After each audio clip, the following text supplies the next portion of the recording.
Hey, jambo guys. Just ZEKI hapa, welcome back to the show. So wase, I'm back again and tunaendelea tu na ile zile inaitwa vampire diaries za CS Mutua. Diaries, vampire diaries za serikali ya Kasongo. So we just want to revisit ile story ya watu wa Qatar, watu wa kwenda Singapore, watu wa kwenda Germany, Australia. So what we'll do, we'll just revisit like Kenya our CS alikuwa amesema regarding watu wanaenda Qatar, watu wanaenda easy overseas for these labor jobs, and then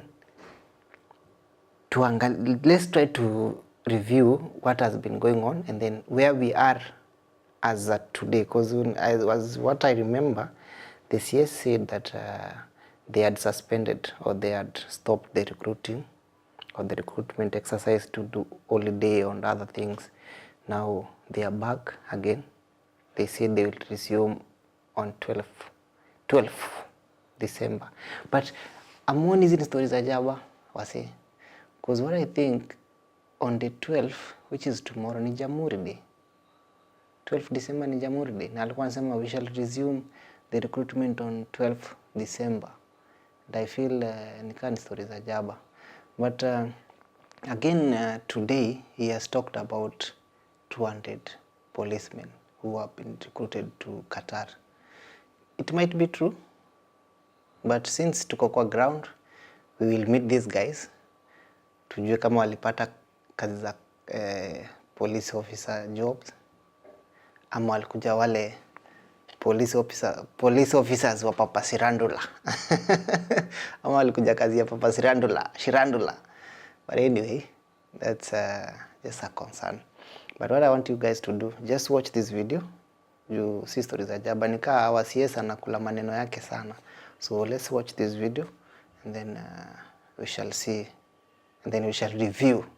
Vile ule jamaa anasemaga, guys, let's watch this video and then we see how we talk about it. Sawa, let's watch this video. The CS of Labor, Alfred Mutua, has only himself to blame because he's going against the same words that he himself uttered. And this is why. Mimi nikikuja hapa, mimi nilikuwa najua hizi job ni free. Ati lazima tukuje tena sijui to apply loan. Ukiniambia mimi saizi nitoe 150,000, sitaweza. Unakuta mwingine kwenda ati ni 400,000. Tulikuwa tumeambiwa ni free. Sasa hii kazi tumefika hapa tunaambiwa sijui nimepata kazi ya security nalipwa 70k. Naambiwa nilipe 230k as a commission. Hiyo pesa natoa wapi? Sote yanaweza sema hii ni scam. Shida yenye nimeona ni kubwa sana. Unaandikishwa, unaambiwa ukiandikishwa hii ushapata kazi hata kama ni dereva bila kuangalia hata documents. Kama ni biashara serikali inataka kufanya na sisi kupitia wale maagent tunajua.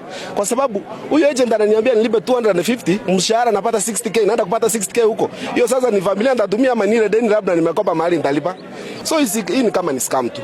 You see me talking about this job recruitment exercise that Alfred Mutua is doing, and some people think it's a joke. Some people think we are just out here to make noise and not really go with facts. Alfred Mutua himself, in an interview, said that no agency will be used in this recruitment exercise. And then he proceeded to say that one agency has been identified by this Qatar firm. The company we're dealing with, it is a company that was introduced to us by the Minister of Labor of Qatar. And this company does not pay agency fees. Remember, this Qatar firm that everyone is going to, no one even knows its name, apart from the Ministry of Labor and Alfred Mutua. I don't want to mention the name of the company at this time. He has completely refused to say which company this is that is taking Kenyans. Again, Alfred Mutua himself said that this recruitment company is not going to take any money from Kenyans. The only money that will be required by Kenyans will only be things that are essential, like fingerprints, like the passport, like your good conduct, but all other things, including air ticket, will be catered for. He even said that this company is going to give whoever is going to be taken to Qatar a house, furniture, going to give you food, it's going to, like, in short, you're just going there to work. Whatever money you make is yours. So they have said they're not going to pay for everything, but they are paying for the big things for them to come there. So they have paid for their people to come here and interview. Then you'll have to meet a small fee to pay for your medicals, which are yours, and maybe visa and a few other items. But the tickets to go, when you get there, you're given a home to stay in. They even give you money for you to do shopping, you know, for buying furniture and a few things for your house. So they take care of all those basics when you get there.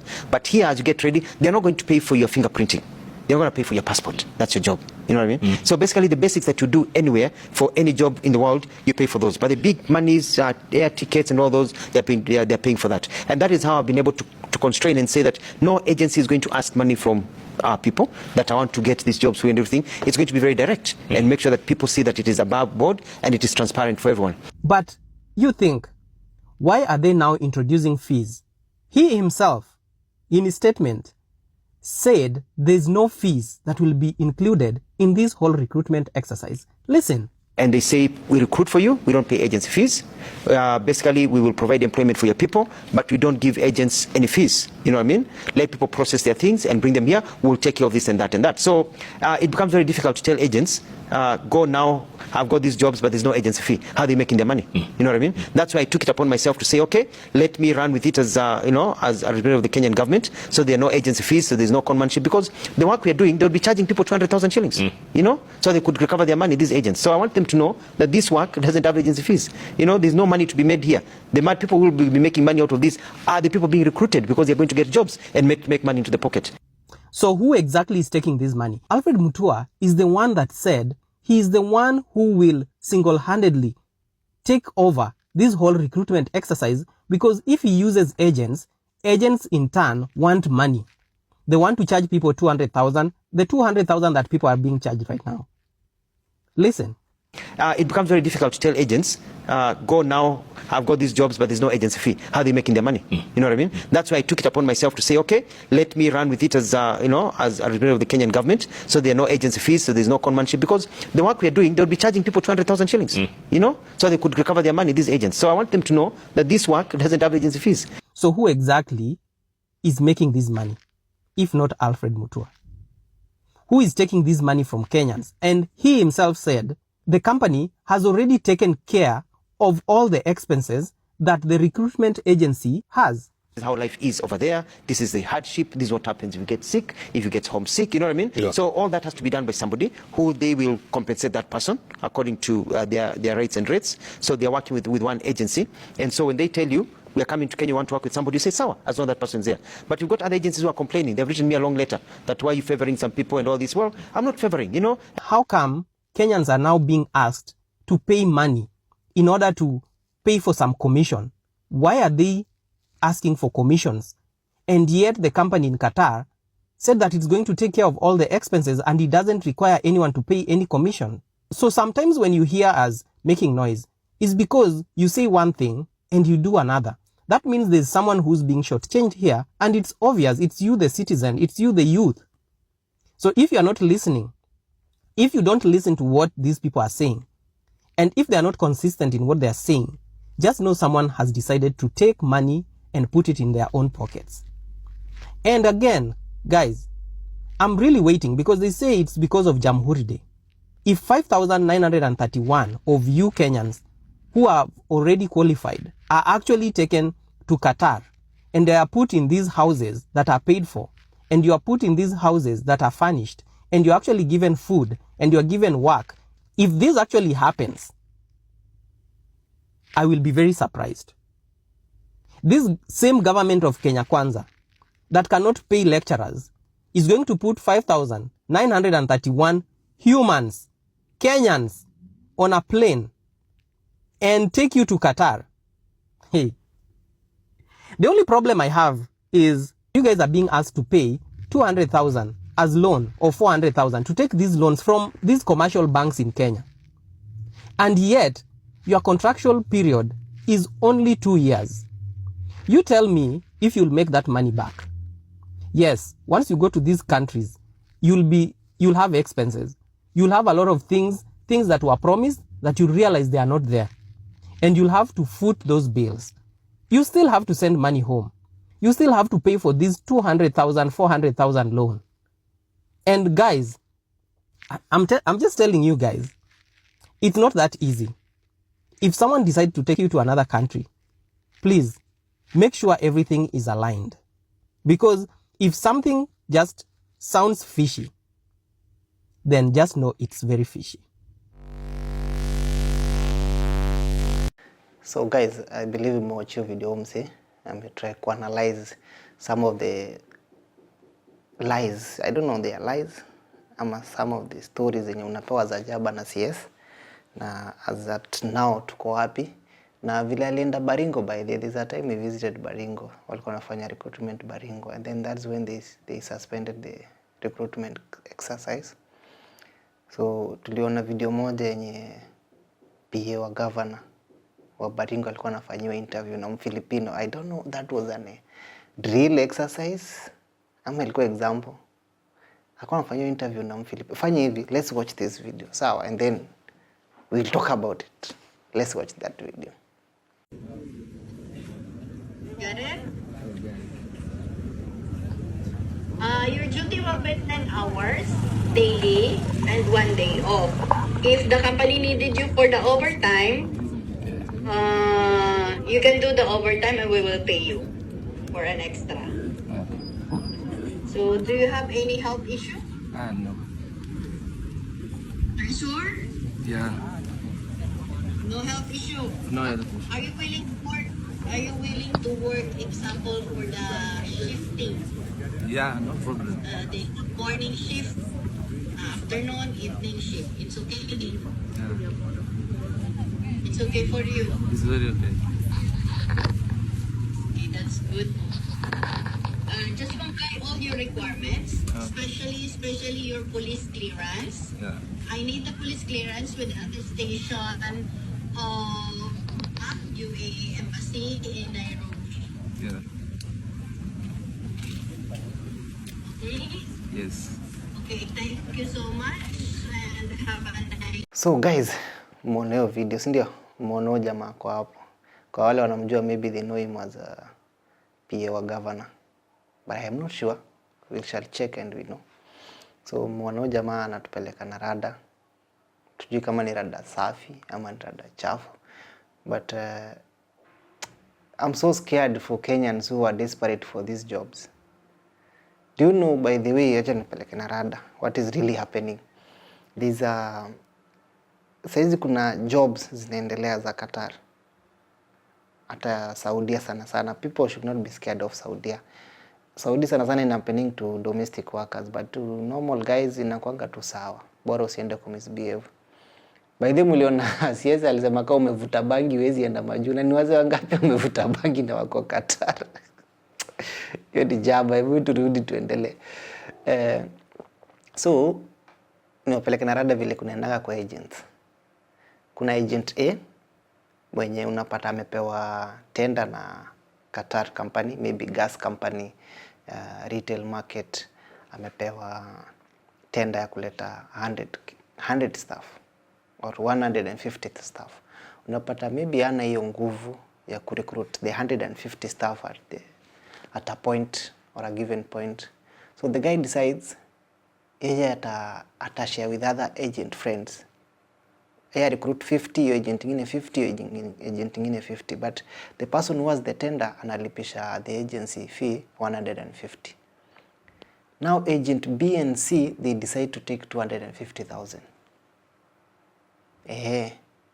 But ukienda to the main agent anakulipisha 150.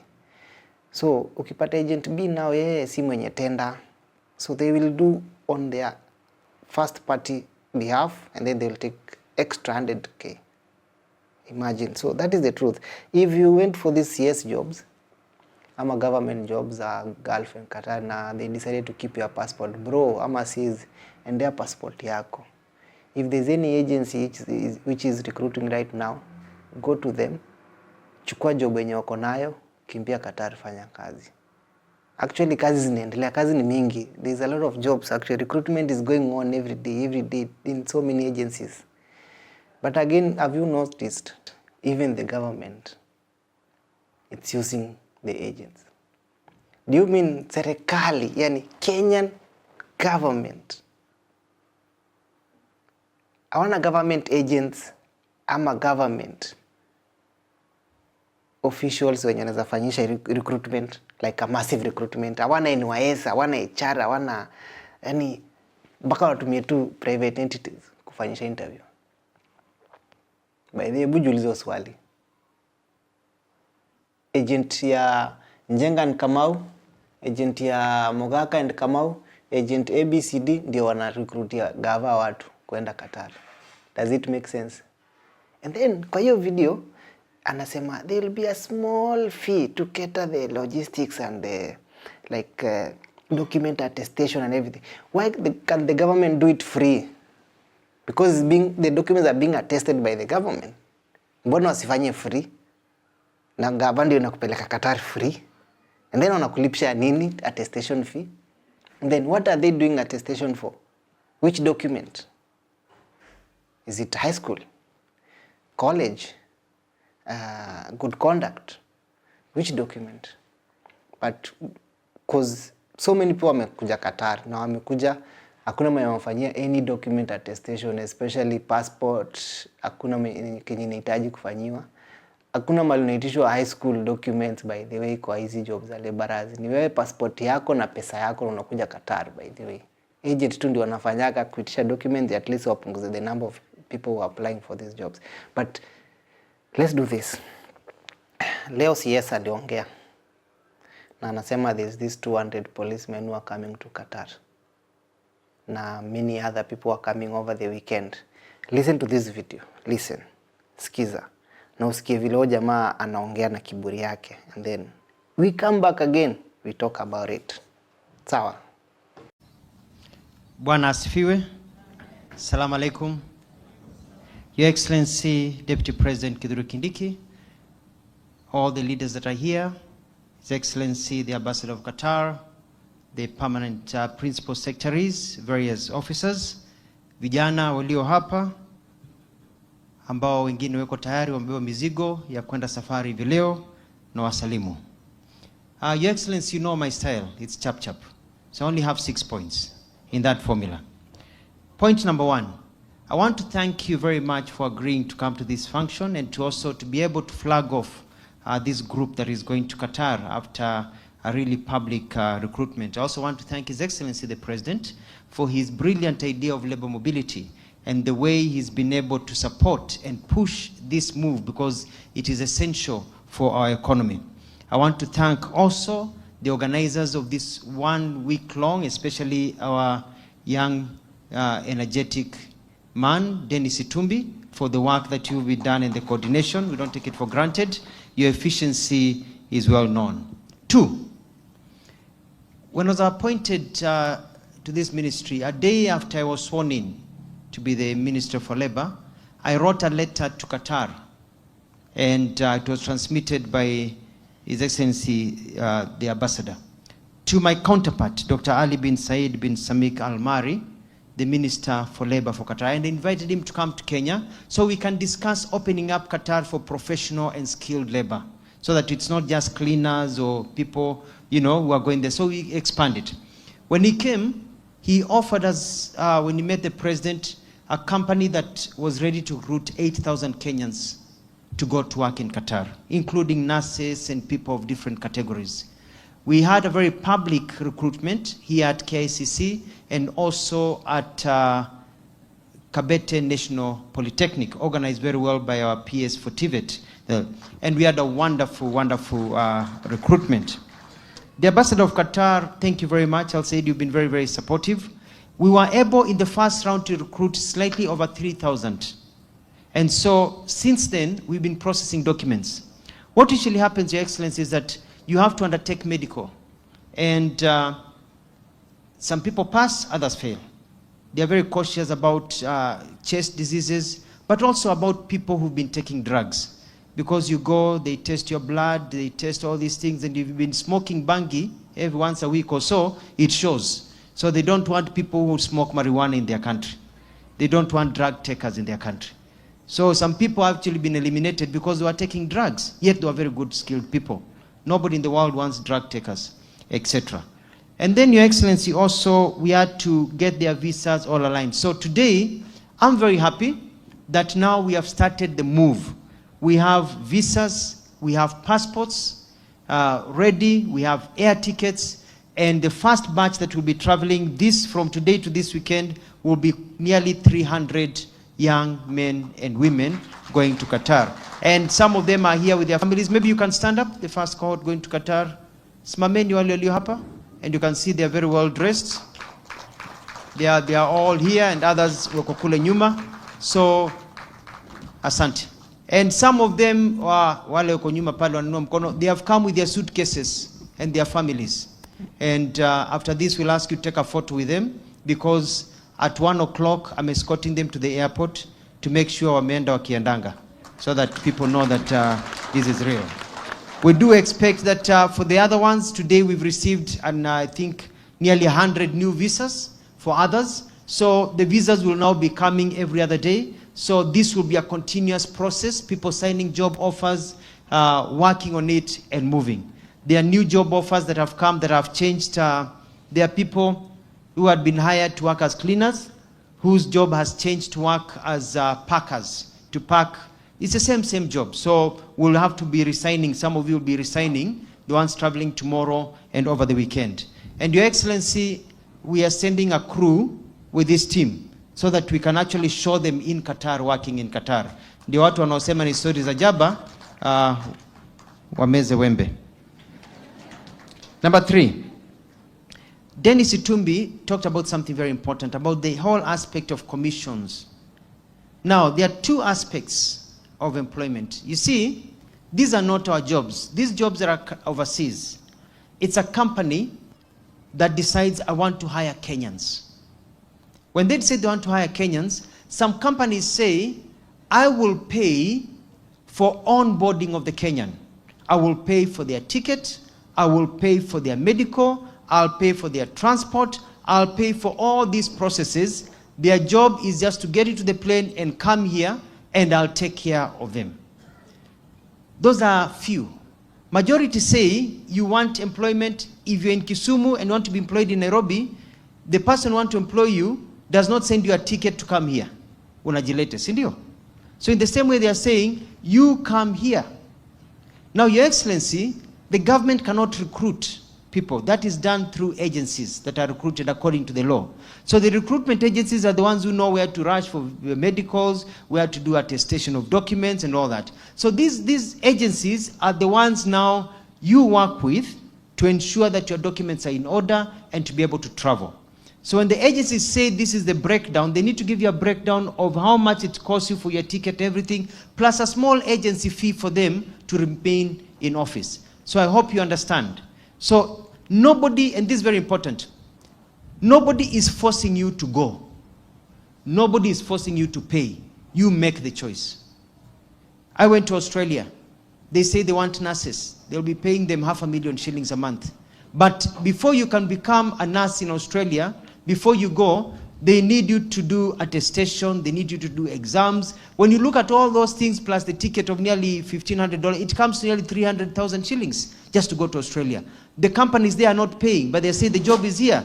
Get everything done and you come. So it's good for you to understand that there are some that provide everything, others don't provide everything, and it's there. My job as a minister is to make sure that you're not conned. If you've paid a deposit and you failed your medicals, then you get back the remaining money that you need to get. You don't get conned, and you go back and you do your life. Maybe you change your mind after a while. You know, you find a beautiful girl, you decide, roho yangu, nyota yangu ni hii, sitaki kumwacha hapa, ataenda. So you say, I'm not traveling. I want to get married. I've got another job in Kenya. It's okay. They cut the medical fee, they cut their fee that they use to process you, and they give you back the rest of the money. So nobody will be conned under my watch. Number 4, there are all types of jobs that are available, Your Excellency. The other day I went to see off a group of 42 that are going to the Bahamas. Chefs, waiters, very good salaries at the Bahamas. And so we've got all kinds of jobs that are available. We currently going on right now at the TVET here,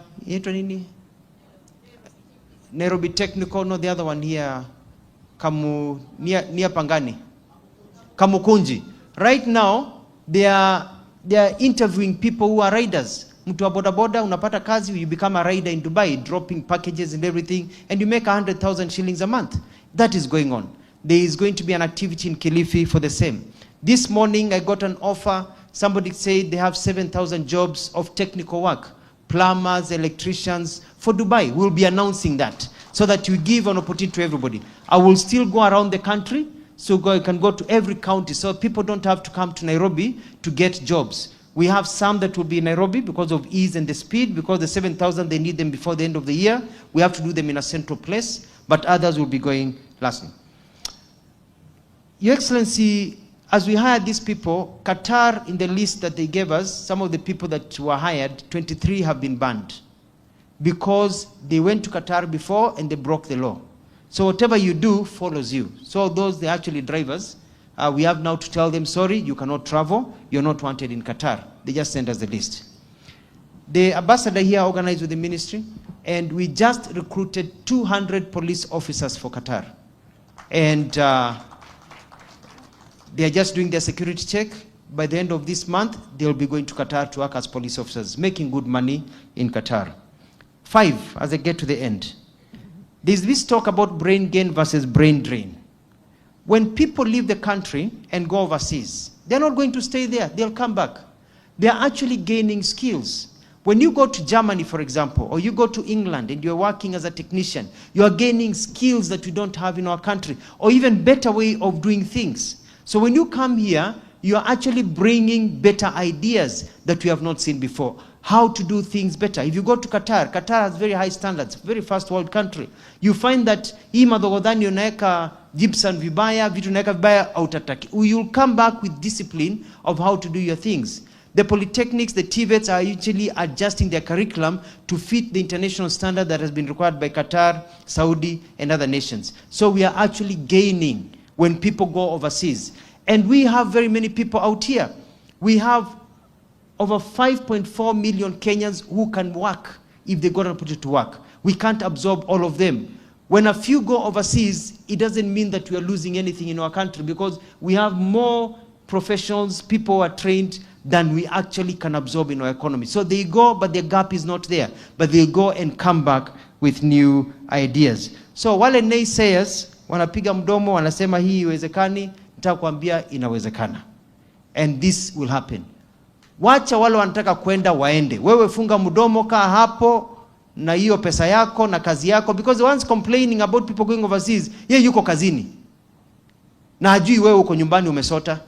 Wewe mwambiwe nyamaza, kaa nyumbani, wacha sisi tujitafutie haki yetu, tuende ngambo, tutarudi, tuendelee kujenga taifa. Na tujenga taifa tukiwa huko, tukituma pesa. And lastly, point number 6, Your Excellency, mbele iko sawa. So watch your video, by the way, na umesikia siasa amesema nini?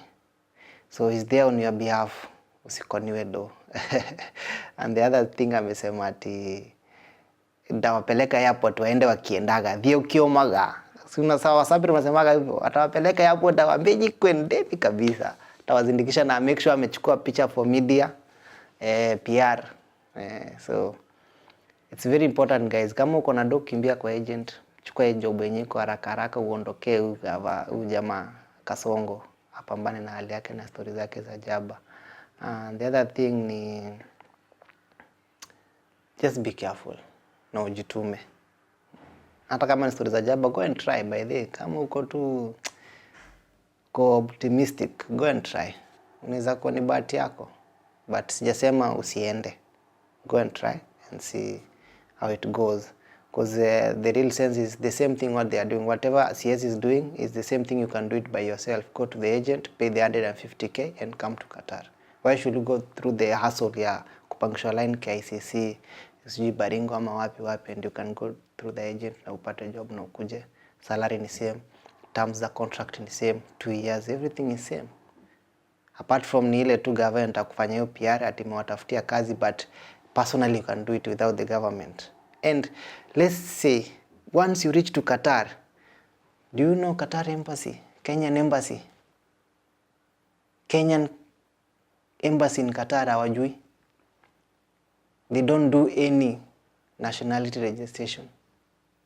Super director ulikuja juzi. Wewe ulienda kwa Kenyan embassy, uliona Kenyan ambassador ama staff kukufanyia recruitment ama registration? Super director, smile tu huko. So Kenyan government hata ijui Wakenya wanaingia Qatar na wenye wanatoka. Unless waende tu kwa airport waseme tupatie data ya watu walienda Qatar. Tupatie ticket za leo za Qatar ni wagani, na labda watu wengine walikuwa wanapita tu. They don't know. Hakuna. So kweni wajanja. Wangejua wangesema tunafika hivyo, nafika kwa Kenyan embassy, wanareceiviwa, tunapiga picha na wao pia na sisi. Kenyan embassy hapa tunaenda na ambassador, tunapiga picha, nasema ndio hao wamefika, tunahakikisha. Walisema watahakikisha, but that's a lie. Anyway guys, thank you for watching. Thank you for 10k subscribers. Keep watching, keep supporting. Na tutagrow pamoja. Mimi napeleka na rada hata kama siko that we najiamini buda. Congratulations and cheers.